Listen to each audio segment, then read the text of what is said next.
আসসালামু আলাইকুম everyone, welcome to হালকা স্ট্যান্ড এগেইন। সো আজকের ক্লাসটা আরো একটা ইন্টারেস্টিং টপিক নিয়ে। এটা তো হিসাব বিজ্ঞান, ঠিক প্রথম পত্রে আরো একটা গুরুত্বপূর্ণ এবং most interesting topic with no doubt. So আমরা শুরু করি টপিকটা প্রথম থেকেই।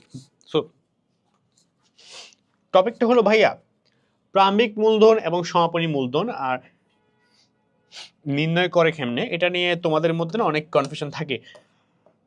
কেন বলতেছি, আমাদের এই ক্লাসগুলোতে মেইনলি টপিক বেস ক্লাস, ঠিক আছে? আমরা করি কি যে তোমরা একটা মানে কাইন্ড অফ একটা চ্যাপ্টারের মধ্যে ধরো 10টা টপিক থাকতে পারে। সো 10টা টপিক কি কি তুমি যদি ওগুলা শিখে ফেলতে পারো, টপিকগুলা তোমার চ্যাপ্টার শেখা হয়ে গেল, তাহলে তুমি এমসিকিউ পারবা, হ্যাঁ, সিকিউটাও পারবা, সৃজনশীলও পারবা।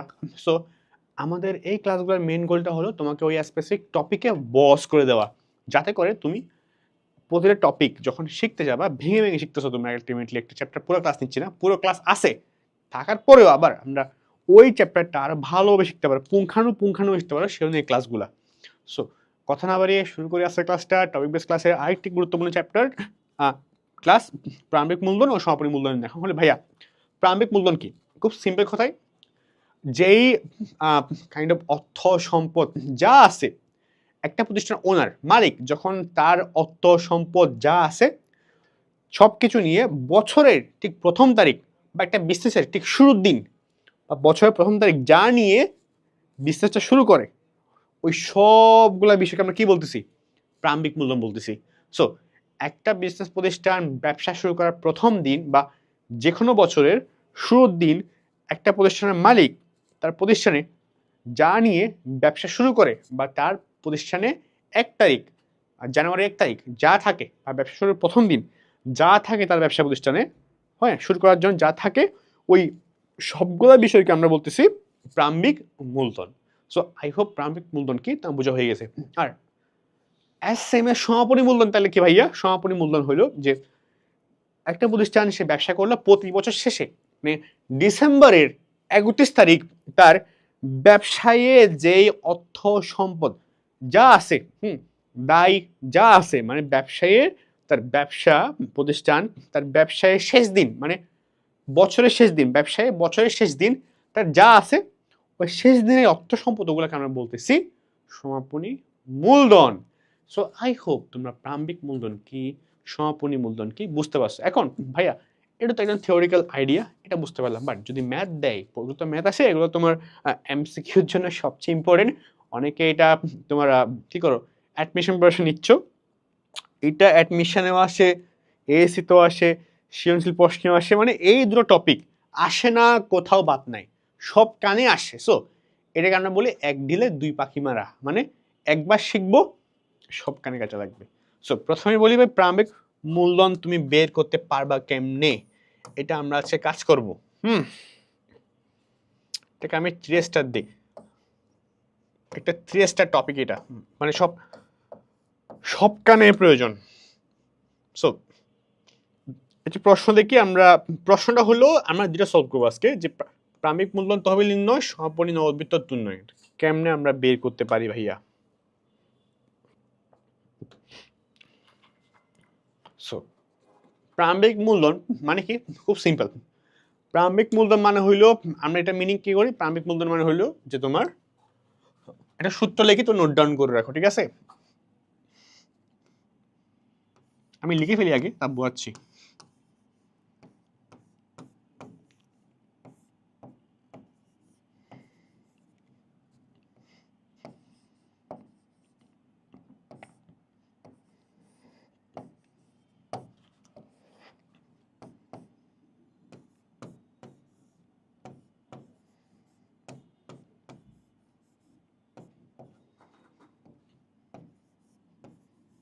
আমরা লিখি এটা আগে, লিখার পরে তোমাদেরকে আমি বোঝাচ্ছি যে আসলে বিষয়টা কি, ঠিক আছে?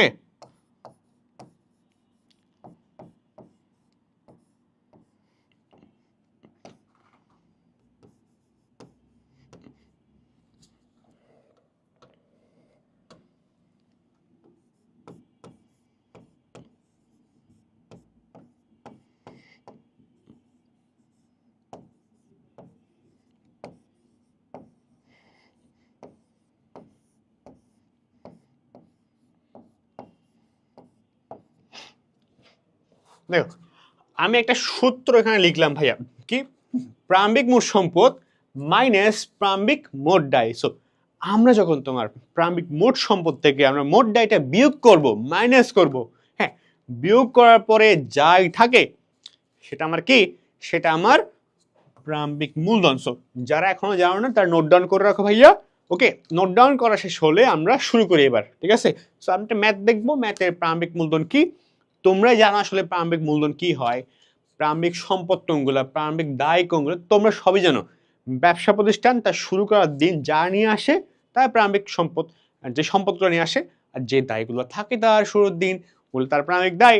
তো তোমরা জানো সেটা, আমরা তাও একটু দেখাই দিব, বাইরে কাছে তোমাদের করতে হবে। Okay, so oh by the way, সম্পদ কি দায় কি এগুলো না জানো, আমাদের একদম প্রথম পত্রে হিসাব বিজ্ঞান প্রথম অধ্যায়ে দ্বিতীয় অধ্যায়ে আমরা এগুলো নিয়ে বিস্তারিত কথাবার্তা বলছি। সম্পদ কি, দায় কি, সম্পদ কেমনে কাজ করে, কিভাবে হয় না হয়, কোনটা সম্পদ, কোনটা কোন ধরনের সম্পদ, দায় কি, দায় কিভাবে কাজ করে, সব কিছু মূলধন, তোমার আয় ব্যয়, সব হিসাব নিয়ে আমরা কথা বলছি। তোমরা ওই ক্লাসটা করে আসতে পারো, তাইলে প্রারম্ভিক সম্পদ কি তোমার আইডিয়া হয়ে যাবে। ওকে, সো ম্যাথ দেখি আমরা ভাইয়া।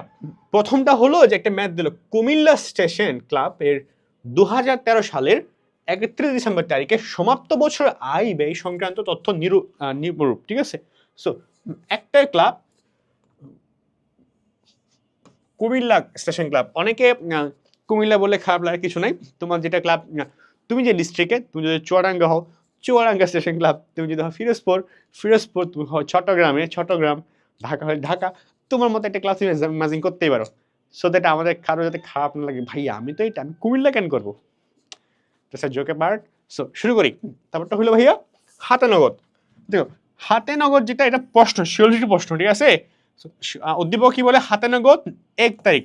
ভাইয়া 13 সালে বিশেষ শুরু করছি, হ্যাঁ 13 সালে কাজ করতেছি আমি, 13 সালে 1 তারিখ, মানে একটা বছরের শুরুর তারিখ 1 তারিখ, বাট কোন মাসের, জানুয়ারি। 1 মাস মানে কি, জানুয়ারি। 2013 সালের জানুয়ারি 1 তারিখ, সেটা কি প্রারম্ভিক। সো হাতে নগদটা কি সম্পদ, সো হাতে নগদ কি প্রারম্ভিক সম্পদ। সো আমরা একটা প্রারম্ভিক সম্পদ পেয়ে গেলাম, কত, 5,500 টাকা, 5,500।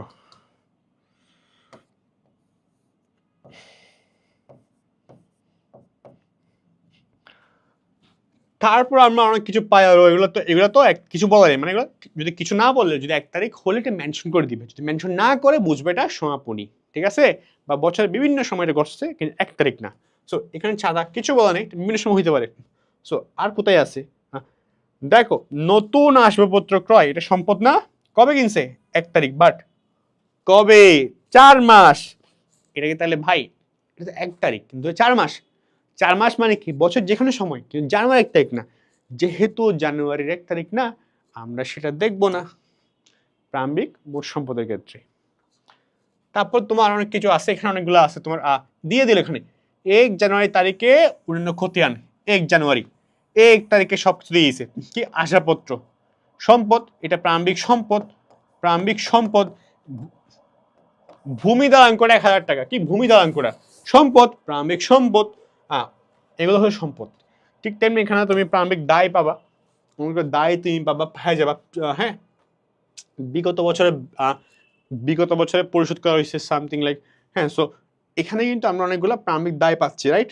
আর বাকি ম্যাক্সিমাম অফ দেম আর কি, ম্যাক্সিমাম অফ দেম প্রারম্ভিক সম্পদ, কি সমাপনী সম্পদ বা সমাপনী দায়, কারণ বছরের বিভিন্ন সময় এটা হয়েছে। সো বছরের বিভিন্ন সময় হলে ওটা নিয়ে আমরা আসলে বলতে পারি, ঠিক আছে?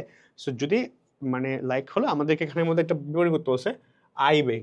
সো বিভিন্ন সময় তথ্য দেওয়ার কারণ হলো আয় ব্যয় করার সময় তোমার বছরের বিভিন্ন সময়ে হওয়া ঘটনা লাগে আমাদের। সো প্রারম্ভিক সম্পদ আমরা খুব কম পেলাম, দায়িত্ব একদম পাইনি হয়তো। সো আমরা কাজ কি, আমার কাজ হলো, তোমাদের কাজ হলো যে আমাকে দেখানো, তোমার কাজ করা। সো তোমাদের কাজ ছিল যে সম্পদ, হ্যাঁ প্রারম্ভিক সম্পদ কতগুলা প্লাস কতগুলা বের করবা এখান থেকে, বছরের 1 তারিখ আমি অলরেডি পাইছি কতগুলো আসবাবপত্র, নোট ডাউন, লিখে লিখে ম্যাটটা করো। তারপর প্রারম্ভিক দায় কত, না থাকলে 0, থাকলে লিখবা, লিখার পরে সম্পদ থেকে দায় বিয়োগ করার পরে যা থাকে সেটা তোমার কি, সেটা তোমার প্রারম্ভিক মূলধন।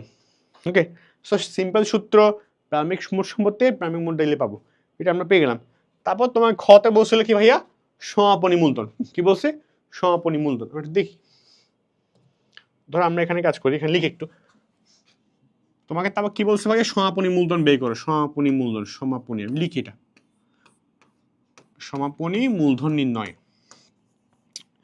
যখন তোমাকে সমাপনী মূলধন বলবে, ও ভাই দেখলি শর্ট ক্লাস হচ্ছে, because topic base class, short class হবে, বাট এই ক্লাসের মেন গোলটা হলে প্রারম্ভিক মূলধন এবং সমাপনী মূলধনের ধারণা তোমাকে দেয়া, যাতে করে তুমি ভালো করতে পারো। ওকে, সো টপিক নিয়ে তোমার কোনো সমস্যা না থাকে। সো এস এম এস সমাপনী যেগুলা বছরের শেষে সমাপনী যতগুলা সম্পদ আছে ওখান থেকে সমাপনী যতগুলা, লিখো সমাপনী সম্পদ যতগুলা সমাপনী কি আছে, দায় আছে, ঠিক আছে, যতগুলা সমাপনী দায় আছে ওগুলা যদি আমি মাইনাস করি তাইলে আমি যেটা পাবো সেটা হলো সমাপনী মূলধন।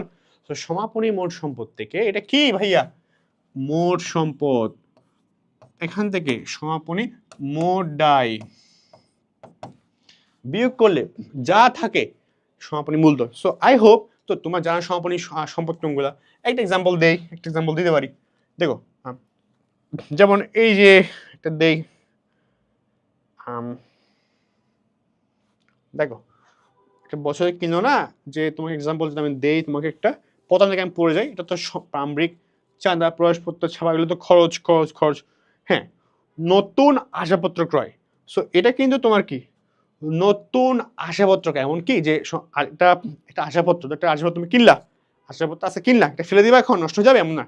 একটা আসবাবপত্র কিনে অনেক দিন কাজ করে, মানে আমার আসবাবপত্রটা আমি যদি 4 মাস মানে এপ্রিলেও কিনি, এটা এখন ডিসেম্বর পর্যন্ত আমাকে থাকবে যদি সেল না করে। যেহেতু এখানে আসবাবপত্র বিক্রি করছে এবং কোনো কথা বলে নাই, সেহেতু আমার ধরতে হবে ওই আসবাবপত্র আমি কিনছিলাম ওটা আমার কাছে সমাপনী সময়ও আছে। সো আমার নতুন আসবাবপত্র ক্রয় থেকে অবচয়, পুঞ্জীবিত অবচয় বিয়োগ দিয়ে কি সবসময় স্থায়ী সম্পদ থেকে পুঞ্জীবিত অবচয় বা অবলোপন বিয়োগ করতে হয়। বিয়োগ করে যেটা আসবে সেটা আমার আসবাবপত্র অ্যাকচুয়াল ভ্যালু। সো ওটা আমার কি সমাপনী সম্পদ। সো সমাপনী সম্পদগুলো থেকে যখন তুমি সমাপনী দায়গুলা, হ্যাঁ দায়গুলা তুমি বিয়োগ করবা যা আসে তোমার, আলটিমেটলি যা তোমার আসবে সেটা তোমার সমাপনী মূলধন।